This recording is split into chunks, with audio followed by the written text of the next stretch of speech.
Well, most of you know I'm a big Michigan football fan, and what a great year.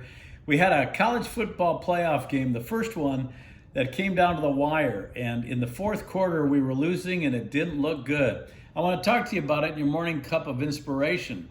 I was losing faith that we were going to pull that one out. We were playing a real big, tough team, and we made a lot of mistakes, a lot of errors, but somehow in the last few minutes, we marched down the field, scored a touchdown, and then won it in overtime.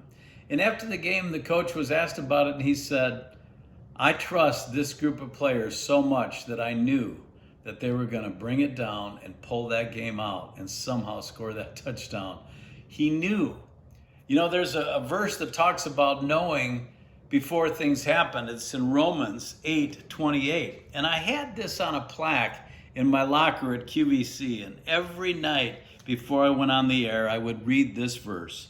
And we know that all things work together for good to them that love God, to them who are the called according to his purpose. Those first three words, and we know. We know it's going to happen. It's truth. We can believe it. We can see it before it happens. There's another verse about faith in Hebrews 11:1, and I'm reading from the King James Version. It says, now faith is the substance of things hoped for, the evidence of things not seen. There's evidence that it will happen. There's a substance.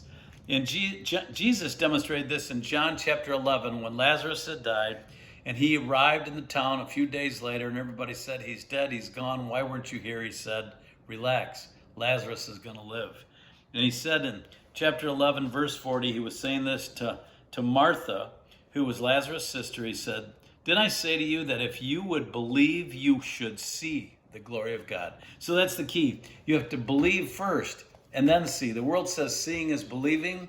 As Christians, we know that believing is seeing. So whatever you're going through, trust God. Believe that he will pull you through. Know that he's going to see this to the end, and everything's going to be okay. I hope that inspires you. And I'll talk to you soon for another morning cup of inspiration.